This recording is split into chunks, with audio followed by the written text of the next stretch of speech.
जय श्री कृष्णा, राधे राधे। स्वागत है आप सभी का भागवत पुराण की कथा में। कल की कथा में हमने सुना था श्री कृष्ण जी का सबधाम जाना और सभी पांडवों का स्वर्ग की ओर गमन करना। आइए आगे की कथा श्रवण करते हैं।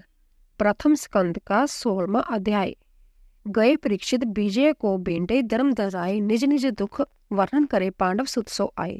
सूत जी बोले, हे शौनक जी, जब पुण्य आत्मा पांडव लोग महाप्रयाण के हेतु उत्तराखंड की ओर चले गए और वहां जाकर पुण्य लोक प्राप्त कर लिए, फिर वीरों में श्रेष्ठ राजा परीक्षित प्रजा का शासन बड़े धर्म और ब्राह्मणों की आज्ञा से करने लगे।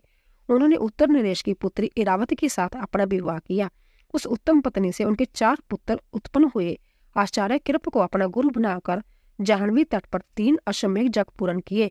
उन जगों में अनंत धनराशि ब्राह्मणों को दान में दी। एक समय जब वह दिवज्जय के लिए बाहर निकले थे, तब उन्होंने राजा के वेश में कलजुग को एक गाय और बैल को मारते हुए देखा।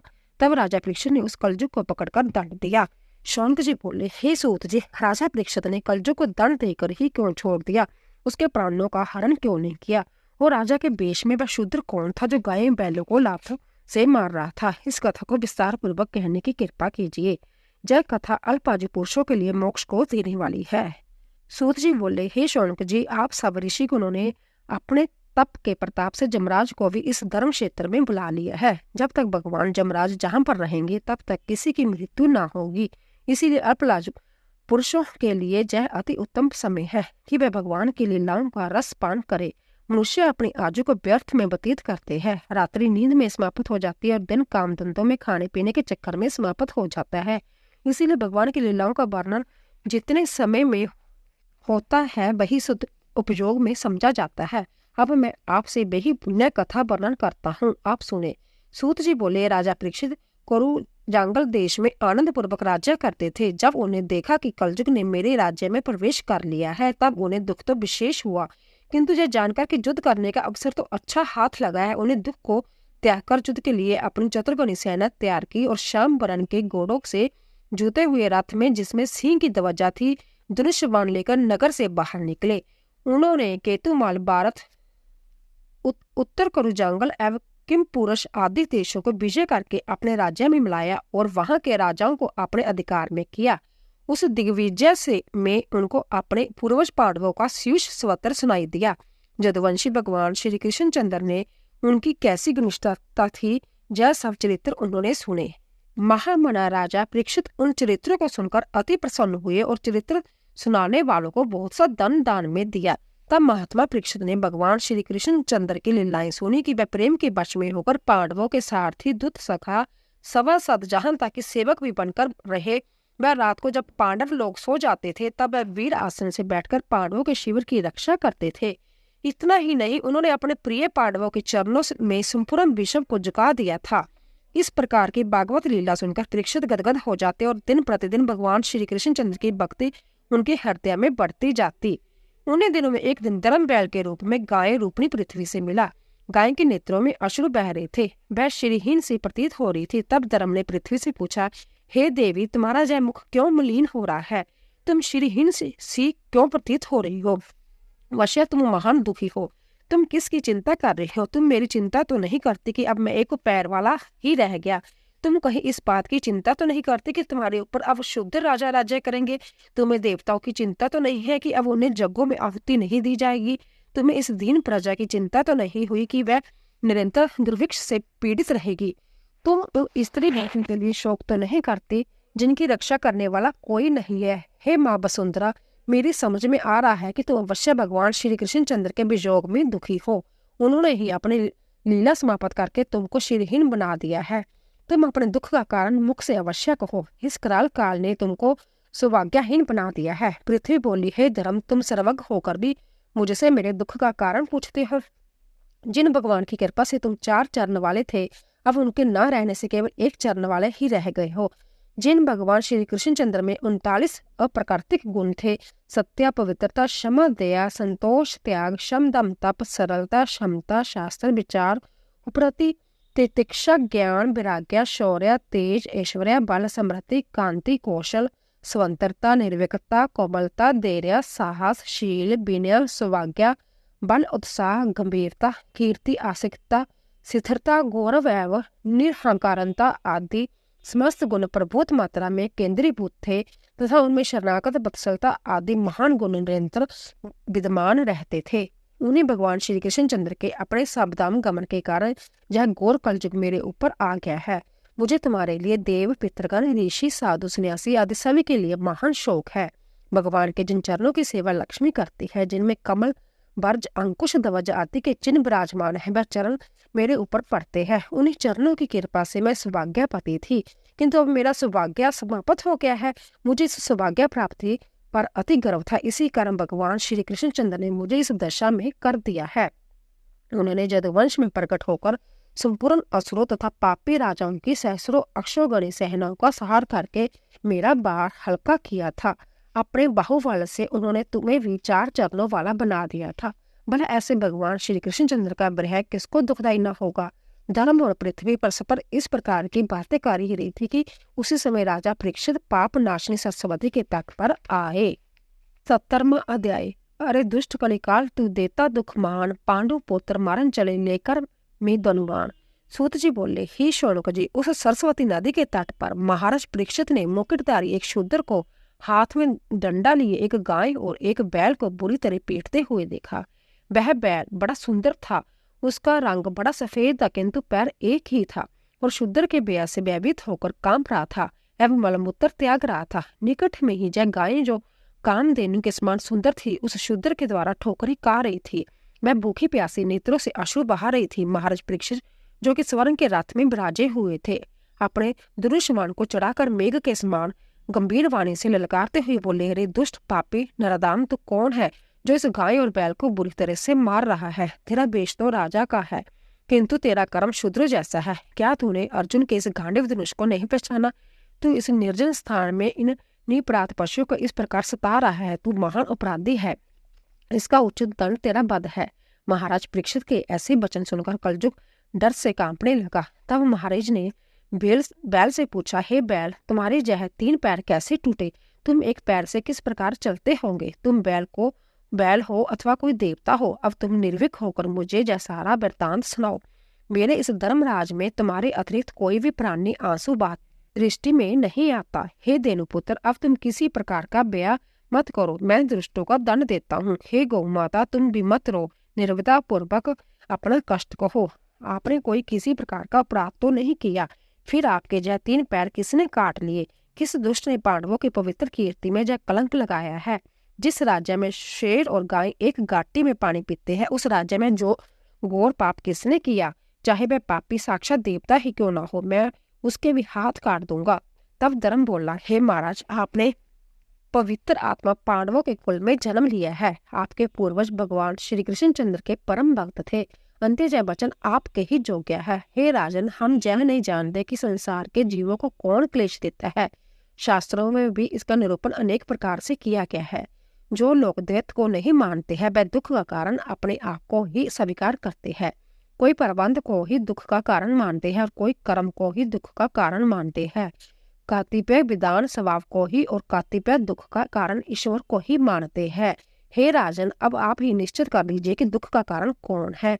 सूत जी बोले, हे शौनक जी, सम्राट परीक्षित ने जब उस बैल के ऐसे वचन सुने तब वह अति प्रसन्न हुए। उनका क्लेश दूर हो गया और वह बोले, हे वृषभ, आप अवश्य ही बैल के रूप में धर्म है और यह गाय रूपनी पृथ्वी माता है। आप धर्म के मर्म को बड़ी प्रकार जानते हो, इसी कारण तुमने दुख देने वाले का नाम चुगली के ब्याह से नहीं बताया। हे धर्म, सतयुग में तुम्हारे तप, पवित्रता, दया और सत्य 4 चरण थे। त्रेता में 3 चरण रह गए, द्वापर में 2 ही रह गए और अब इस कलयुग में केवल एक सत्य चरण ही रह गया। यह अधर्म रूपी कलयुग अपने असत्य से उस चरण को भी नष्ट करने का प्रयत्न कर रहा है। भगवान श्री कृष्ण चंद्र ने इस गौ माता रूपणी पृथ्वी का भार हल्का किया था। अब उनके गोलोक धाम गमन से दुष्ट पापी शुद्ध राजा लोग इस भोगेंगे, इस पर पाप करेंगे। इसी कारण जय माता दुखी है। इतना कहकर राजा परीक्षित ने उस पापी शुद्ध का राजवेशधारी कलयुग को मारने के लिए अपनी तीक्ष्ण धार वाली तलवार निकाली। जब कलयुग ने देखा कि अब मेरे प्राण नहीं बच सकते, तब व्याकुल होकर झटपट अपने राजसी वेश को उतारकर राजा परीक्षित के चरणों में गिर गया। राजा परीक्षित बड़े शरणागत वत्सल थे। उन्होंने शरण में आए हुए कलयुग को मारना उचित न समझकर उन्हें दया आ गई और हंसकर इस प्रकार बोले, हे कलयुग, तू मेरी शरण में आ गया है, अब तुझे कोई डर नहीं रहना चाहिए, किंतु तू अधर्म का साथी है, अंत तुझे मेरे राज्य में नहीं रहना चाहिए। अधर्म व पाप, झूठ, चोरी, कपट, दरिद्रता आदि अनेक उपद्रवों का मूल कारण केवल तू ही है। इसीलिए मेरे राज्य में एक पल को भी न ठहर, जहाँ से शीघ्र ही चला जा। मेरे राज्य में धर्म और सत्य का निवास है। इस राज्य में धर्मात्मा, साधु, संत, सन्यासी, बड़े बड़े जागीर तथा श्री हरि के भक्त रहते हैं, जहाँ देवताओं की पूजा की जाती है।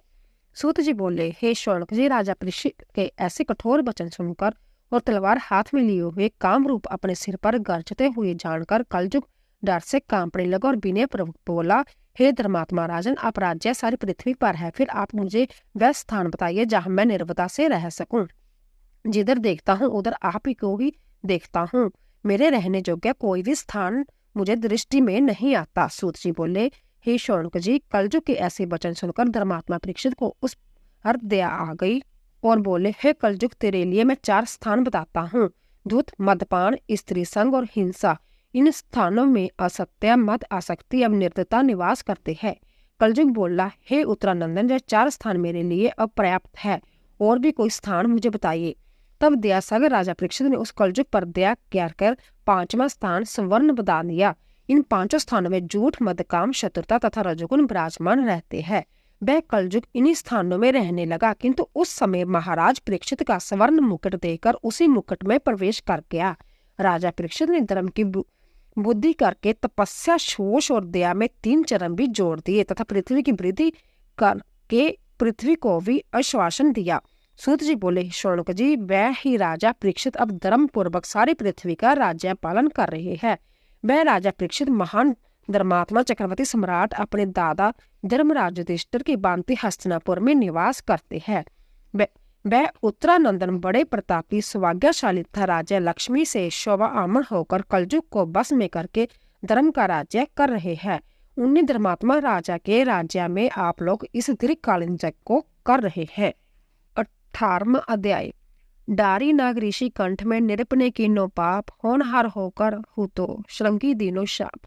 राजा परीक्षित को श्रृंगी ऋषि का शाप देना। सूत जी बोले, हे शौनक जी, भगवान श्री कृष्णचंद्र जी की लीला बड़ी विचित्र एवं आश्चर्यमय है। उन्होंने ही राजा परीक्षित की माता उत्तरा के गर्भ में प्रचंड ब्रह्मास्त्र से रक्षा की थी। उन्होंने ही उस राजा को अपनी भक्ति प्रदान की और संसार के माया जाल में ग्रसित राजा को ब्राह्मण से शाप दिलाकर इस प्रकार अलग कर दिए जैसे हंस जल में से दूध को अलग कर देता है। राजा परीक्षित अंत समय पर वैराग्य लेकर गंगा तट पर चले गए और श्री सुखदेव जी द्वारा भगवान के कथामृत का पान करने लगे। जिन मनुष्यों को अंतकाल में मोह प्राप्त नहीं होता और जो भागवत भक्ति में लीन हो जाते हैं, उन्हें मोक्ष प्राप्त हो जाता है। कलयुग का प्रसार पृथ्वी पर सर्वत्र हो चुका था। जिस समय भगवान श्री कृष्णचंद्र अपने सबधाम को चले गए थे, कलयुग तो उसी समय आदम का था, किंतु राजा परीक्षित के राज्यकाल में पृथ्वी पर उसका कोई प्रभाव नहीं फैला। राजा परीक्षित परम ज्ञानी और समदर्शी थे। वह कलयुग से कोई द्वेष नहीं करते थे, क्योंकि वह कलयुग के उत्तम गुणों को भी भली प्रकार जानते थे। कलयुग में पुण्य कर्म तो केवल विचार करने से ही फल देने लगते हैं, किंतु पाप कर्म तो केवल संकल्प मात्र से ही फल नहीं देता है, करने के से फल देता है। कलयुग में थोड़ा सा भी हरि कीर्तन और भागवत कथा का पाठ व श्रवण आनंद फल देने वाला है। केवल कीर्तन मात्र से ही कलयुग के पाप नाश हो जाते हैं। अन्य युगों में बड़े बड़े ऋषि, महात्मा, राज ऋषि, महान जग तप आजू पर्यंत करते रहने पर भी वह फल प्राप्त नहीं कर सके थे, जो कलयुग में केवल भगवान का स्मरण मात्र कर लेने से ही प्राप्त हो जाता है। इन सब बातों का विचार कर राजा परीक्षित ने कलयुग का नाश नहीं किया। उन्होंने सोचा कि सावधान पुरुषों का जय कुछ भी अनिष्ट नहीं कर सकता, केवल अज्ञानियों को ही कर्म बंधन में बांधकर नष्ट कर सकता है। ऋषिगण बोले, हे सूत जी, आप दीर्घायु हो, आप हमें भगवान की लीलाओं का रस पान कराते हैं। दीर्घकाल से जग करते हमारे केश दुमिल हो गए हैं, किंतु फिर भी कोई विश्वास नहीं है कि इन यज्ञों से हमें भगवान की प्राप्ति होगी या नहीं, किंतु आपने हमें कथामृत का पान कराकर थोड़े से काल में ही भागवत भक्ति प्रदान कर दी। हे सूत जी, आप अपने जीवन का आश्रय केवल भगवान को ही मानते हैं। आपने सत्पुरुषों का संग करके भगवान का कथा का पूर्ण ज्ञान प्राप्त किया। अंत आप इस भागवत कथा को विस्तार पूर्वक वर्णन करने की कृपा कीजिए। राजा परीक्षित ने श्री सुखदेव जी से जिस विशुद्ध भागवत भक्ति को प्राप्त किया था उसको हमें सुनाइए। सूत जी बोले, मैं नीच कुल में उत्पन्न होते हुए भी महान सौभाग्यशाली हूँ, जिससे मुझे महात्माओं के चरणों की सेवा तथा उनसे वार्तालाप करने का सुअवसर प्राप्त होता है। हरि भक्तों के एक क्षण मात्र के संग से ही मनुष्य तर जाता है। जो भक्तजन केवल भगवान के ही आश्रय रहते हैं उनकी सारी व्यथा संभव मिट जाती है और दूसरे की व्यथाओं को भी मेंटने में समर्थ रहते हैं। भगवान के गुण अनंत है, उनकी लीलाएं विचित्र है। भगवान के गुणों की विशेषता जानने के लिए केवल यही कथन प्राप्त होगा कि उनके चरण कमलों के राज्य में निरंतर लक्ष्मी लौटती रहे। ब्रह्मा जी ने उनके चरण और नख को धोकर गंगा जो पाप तारनी है उसमें उत्पन्न किया। वही जल भगवान शंकर जी के मस्तक से निकलकर संपूर्ण संसार को पवित्र करता है। भगवान की वत्सलता समझने के लिए इतना ही प्राप्त नहीं, वैसे तो उनकी लीलाएं इतनी अनंत है। जिस प्रकार आकाश अनंत है, आकाश में एक पक्षी जितनी उड़ान बढ़ सकता है उतनी ही अपनी बुद्धि के अनुसार मैं उनकी लीलाओं का वर्णन कर सकता हूँ, उसे आप श्रवण करें। एक समय महाराजा परीक्षित आखेट के निमित्त वन में गए। वहां पर वन्य पशुओं के पीछे दौड़ते दौड़ते श्रम से थक गए। उन्हें क्षुधा और प्यास ने अति व्याकुल कर दिया। राजा परीक्षित जलाशय की खोज में इधर उधर घूमते शमीक ऋषि के आश्रम में पहुंचे। वहां पर महात्मा शमीक समाधि लगाए हुए नेत्र बंद किए शांत भाव से एक आसन पर बैठे हुए ब्रह्मा में लीन थे। महाराज परीक्षित प्यास से व्याकुल थे, कंठ सूख गया। उनकी ऋषि से जल मांगा, किंतु ऋषि समाधि में बैठे होने के कारण उन्होंने राजा का कोई उत्तर नहीं दिया और न ही उनके बैठने के लिए कोई आसन दिया। राजोचित सम्मान तो दूर रहा, उनसे किसी ने बात नहीं पूछी। तब जय देखकर राजा को क्रोध आ गया। इस प्रकार के अपमान तथा क्रोध का जय पहला ही अवसर था। उन्होंने जय सोचकर कि इस ऋषि ने झूठ मूठ नेत्र बंद करके मुझे देखकर समाधि लगा ली है, इसने जय सब ढोंग किया है और जान बूझकर मेरा अपमान किया। क्योंकि कलयुग राजा के स्वर्ण मुकुट में विराजमान था, उनकी बुद्धि विपरीत हो गई।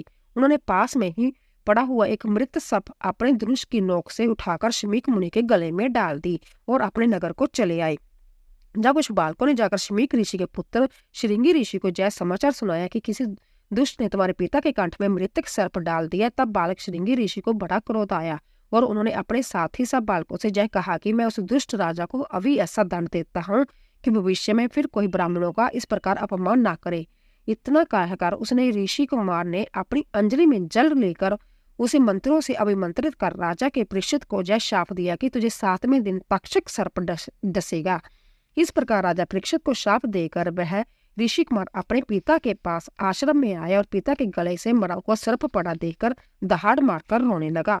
पुत्र का रोदन सुनकर ऋषि की समाधि टूटी। तब उन्होंने पुत्र से उसके रोने का कारण पूछा और उन्होंने अपने कंठ से मरा हुआ सर्प पड़ा देखा। बालक श्रृंगी ऋषि ने अपने पिता को सारा वृत्तांत सुनाया और राजा परीक्षित को शाप देने वाली बात भी कही। राजा परीक्षित के शाप की बात सुनकर ऋषि शमीक को बड़ा दुख हुआ और उन्होंने कहा कि अरे मूर्ख बालक, तूने घोर पाप कर डाला। उस राजा की थोड़ी सी गलती पर तूने घोर शाप दे डाला। तेने भागवत भक्त राजा को शाप देकर प्राणियों का बड़ा अनर्थ किया है। उसके राज्य में सारी प्रजा सुखी है। हम लोग निर्वता से जप तप जग करते रहते हैं। उस धर्मात्मा राजा के राज्य में सिंह और गाय एक घाट पर पानी पीती है। चोर और लुटेरों का नाम तक नहीं है। अब राजा के न रहने पर प्रजा में विद्रोह वर्ण शंकरता फैल जाएगी, अधर्म का साम्राज्य छा जाएगा। जय राजा शाप के योग्य कदापि नहीं था। तूने ऐसे निष्पाप राजा का घोर अपराध किया है। ऐसा न होकर कि राजा तुझे शाप दे दे, किंतु जब परम ज्ञानी है ऐसा नहीं करेंगे। ऋषि शमीक अपने पुत्र के अपराध से इस प्रकार पछताने लगे। बोलिए बांके बिहारी लाल की जय।